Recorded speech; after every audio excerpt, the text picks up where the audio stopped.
നാരായണം നമസ്കൃത്യ നരം ചൈവ നരോത്തമം ദേവീം സരസ്വതീം വ്യാസം തതോ ജയമുദീരയേ.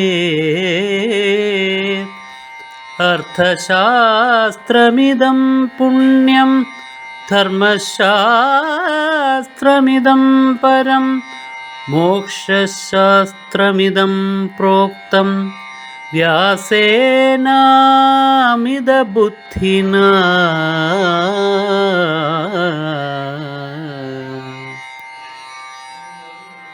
ഗീതയിലെ ഓരോ ശ്ലോകവും എങ്ങനെ മഹാഭാരതത്തിലെ വിവിധ കഥകളോടും കഥാപാത്രങ്ങളോടും ബന്ധപ്പെട്ടിരിക്കുന്നു എന്ന് നാം ഇങ്ങനെ തുടർച്ചയായി കണ്ടുകൊണ്ടേയിരിക്കുന്നു, അനുഭവിച്ചറിഞ്ഞുകൊണ്ടേയിരിക്കുന്നു.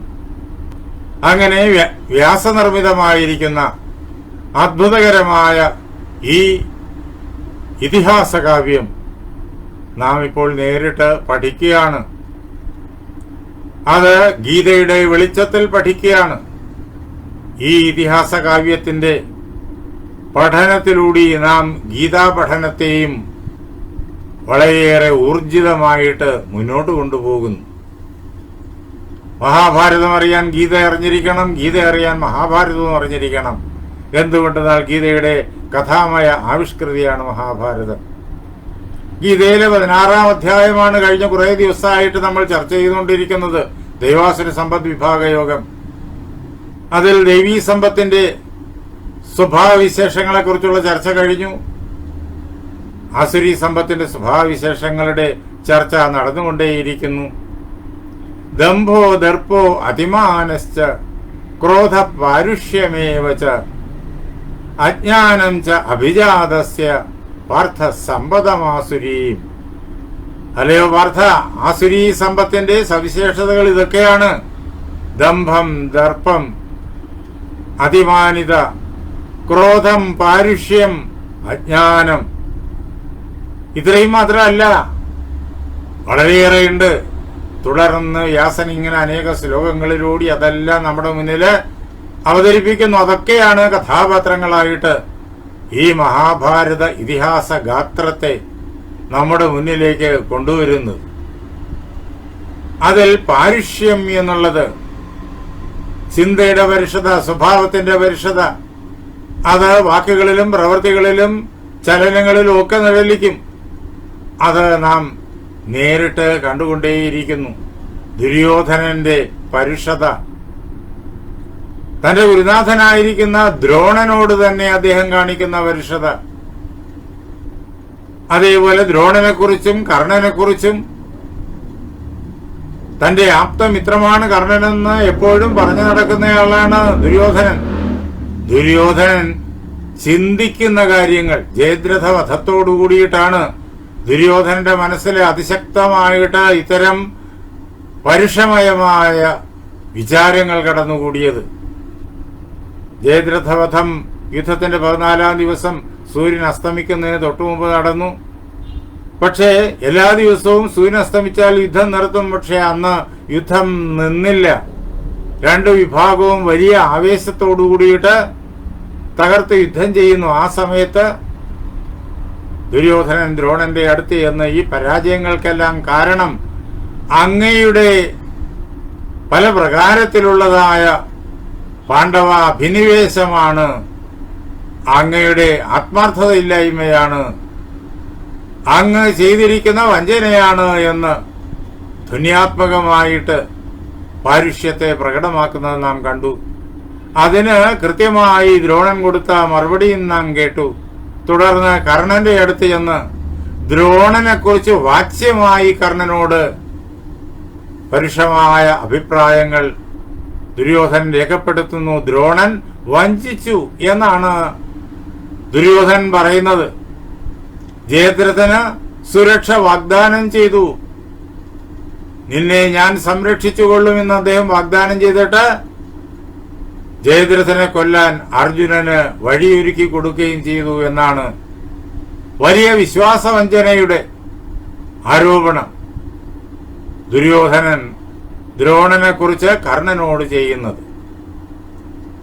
ഇത് കർണനെതിരെയുള്ള ആരോപണം കൂടിയാണ് എന്ന് കർണൻ അറിയാം. കാരണം അന്ന് എല്ലാ യുദ്ധവീരന്മാരും കൂടി ഒരുമിച്ചാണല്ലോ അർജുനനോട് ഏറ്റുമുട്ടി തോറ്റത്. കർണനും മുമ്പന്തിയിൽ നിന്ന് ഏറ്റുമുട്ടി തോറ്റു. കൃപരും അശ്വത്ഥാമാവും കർണനും ശല്യരും ദുര്യോധനനും ദുശാസനും എല്ലാവരും അർജുനനോട് വളരെ വേഗത്തിൽ കൃഷ്ണൻ തെളിക്കുന്ന തേരിൽ പാഞ്ഞു കയറുന്ന അർജുനനോട് യുദ്ധം ചെയ്ത് തോറ്റ് പിന്മാറി.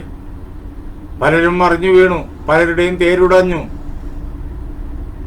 അർജുനൻ പാഞ്ഞു ചെന്ന്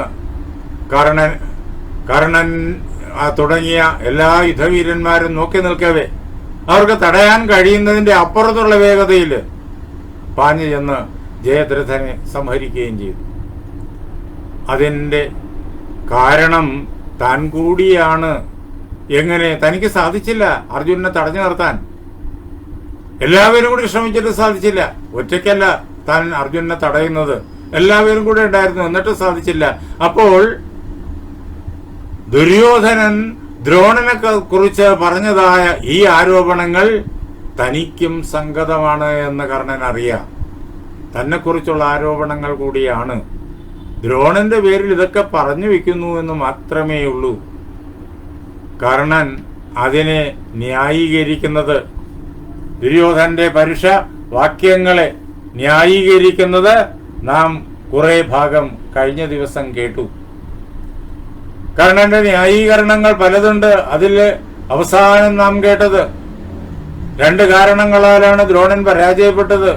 ദ്രോണന് ആ സിന്ധു രാജാവിനെ രക്ഷിക്കാൻ കഴിയാതെ പോയത്, ഒന്ന് അർജുനന്റെ മികവ്.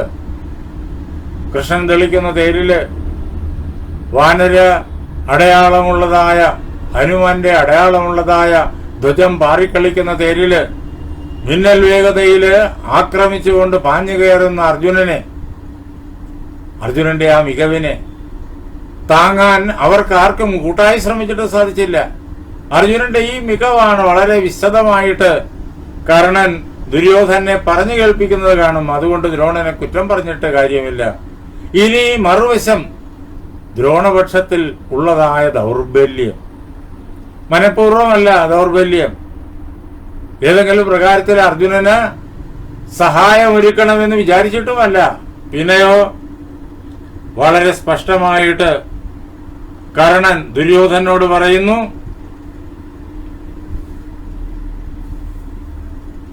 ആചാര്യസ്തവിരോ രാജൻ ശീഘ്രയാനേ തഥാക്ഷമ ബാഹുവ്യായാമചേഷ്ടായാം അശക്തസ്തു നരാധിപ. അല്ലയോ ദുര്യോധന, നമ്മളെയൊക്കെ പഠിപ്പിച്ച ആളാണ് ഈ ആചാര്യൻ. നാം അദ്ദേഹത്തിന്റെ അടുത്ത് പഠിക്കുമ്പോഴേക്കും കൊച്ചുകുട്ടികളായിരുന്നു. കർണൻ ആ ക്ലാസ്സിൽ വന്ന് ചേരുന്നത് അഭ്യാസ കാഴ്ചയ്ക്ക് ശേഷം. കൊച്ചുകുട്ടികളെയാണ് ആചാര്യൻ പഠിപ്പിച്ചത്. ആ ആചാര്യന് ഇപ്പോഴത്തെ പ്രായം എത്രയെന്നറിയോ? അദ്ദേഹം പടുവൃദ്ധനാണ്. പണ്ട് അദ്ദേഹം ലോകം കണ്ട വില്ലാളികളിൽ അഗ്രിമനായിരുന്നു. അദ്ദേഹത്തിന് അറിയാത്തതായ ആയുധ പ്രയോഗങ്ങളില്ല, അദ്ദേഹത്തിന് അറിയാത്തതായ യുദ്ധതന്ത്രങ്ങളില്ല. അദ്ദേഹത്തിന്റെ കയ്യിൽ സർവ്വ ദിവ്യായുധങ്ങളുമുണ്ട്, ഇതൊക്കെയുണ്ട്. പക്ഷേ ആചാര്യസ്തവിരോ രാജൻ, അദ്ദേഹം വൃദ്ധനാണ്. വാർദ്ധകം വരുമ്പോഴേക്കും ശരീരത്തിന്റെ ശേഷിക്ക് വളരെയേറെ കുറവ് സംഭവിക്കും. മനസ്സ് വിചാരിക്കുന്നിടത്ത് ശരീരം എത്താതെ വരും. ആചാര്യൻ മനഃപൂർവ്വമല്ല അർജുനന്റെ മുന്നില് പതറിപ്പോയത്. അദ്ദേഹം ശീഘ്രയാനേ തഥാക്ഷമ, വളരെ വേഗത്തിൽ സഞ്ചരിക്കാനും വളരെ വേഗത്തിൽ യുദ്ധം ചെയ്യാനും വളരെ വേഗത്തിൽ കടന്നാക്രമിക്കാനും അദ്ദേഹത്തിന് ശേഷിയില്ല. അതിനെല്ലാം കുറവ് സംഭവിച്ചു പോയിരിക്കുന്നു. പഴയകാലത്തെ ദ്രോണനല്ല ഇപ്പോഴത്തെ ദ്രോണനെന്നറിയാം. എല്ലാ അറിവുകളും ഉണ്ടെങ്കിലും അത് പ്രയോഗിക്കാൻ നിർവാഹമില്ലാതായിരിക്കുന്നു. എന്നിട്ടും അദ്ദേഹം നമ്മുടെ കൂട്ടത്തിലുള്ള ആരെയും അത്ഭുതപ്പെടുത്തുന്ന പ്രകാരത്തില് ഈ കഴിഞ്ഞ ദിവസങ്ങളിലെല്ലാം വാശിയോടെ യുദ്ധം ചെയ്യുകയായിരുന്നു. അദ്ദേഹത്തിന് ആയുധം പ്രയോഗിക്കുന്ന കാര്യത്തിൽ അദ്ദേഹത്തിന്റെ കരങ്ങൾക്ക് പണ്ടുണ്ടായിരുന്നതായ ശേഷി അത് ഇന്ന് കുറഞ്ഞു പോയിരിക്കുന്നു എന്നുള്ളതും അല്ലയോ മഹാരാജാവെ അങ്ങ് അറിഞ്ഞുകൊള്ളണം. അത് നാം മനസ്സിലാക്കിയേ പറ്റൂ, അംഗീകരിച്ചേ പറ്റൂ. നമ്മുടെ പ്രായമല്ല അദ്ദേഹത്തിന്. തേനൈവമഭ്യതിക്രാന്ത ശ്വേതാശ്വകൃഷ്ണ സാരഥി. ആരാ അർജുനന്റെ സാരഥി? കൃഷ്ണൻ. ലോകം കണ്ട സാരഥികളിൽ വെച്ചിട്ട് മുമ്പൻ, യോദ്ധാക്കൾ വെച്ചിട്ടും മുമ്പൻ. അദ്ദേഹം ആയുധം എടുക്കില്ല, അദ്ദേഹം യുദ്ധം ചെയ്യില്ല പറഞ്ഞിട്ടുണ്ട്. ഇപ്പൊ സാരഥി മാത്രമായിരിക്കുകയാണ്. അങ്ങനെ കൃഷ്ണനെ പോലൊരു സാരഥി ഈ ലോകത്തിൽ ആർക്ക് കിട്ടും? അങ്ങനെ ഒരു സാരഥി ദ്രോണനുണ്ടോ? അങ്ങനെ ഒരു സാരഥി മറ്റാർക്കെങ്കിലും ഉണ്ടോ? അല്ലയോ മഹാരാജാവെ അങ്ങയ്ക്കുണ്ടോ? ഇല്ലല്ലോ. അപ്പോ ഈ യോദ്ധാവിനെ, വില്ലാളിയെ വിജയിപ്പിക്കുന്ന സാരഥിയുടെ മികവ്, അക്കാര്യത്തിലും അർജുനൻ മുൻപന്തിയിൽ നിൽക്കുന്നു. അങ്ങനെ കൃഷ്ണസാരഥിയായ ശ്വേതാശ്വൻ അർജുനൻ, അദ്ദേഹം ദ്രോണനെ തോൽപ്പിച്ച് കൃപരെയും ശല്യരെയൊക്കെ തോൽപ്പിച്ച് വളരെ വേഗത്തില് മുന്നേറിയെങ്കിൽ അതിൽ അത്ഭുതപ്പെടേണ്ട കാര്യമില്ല.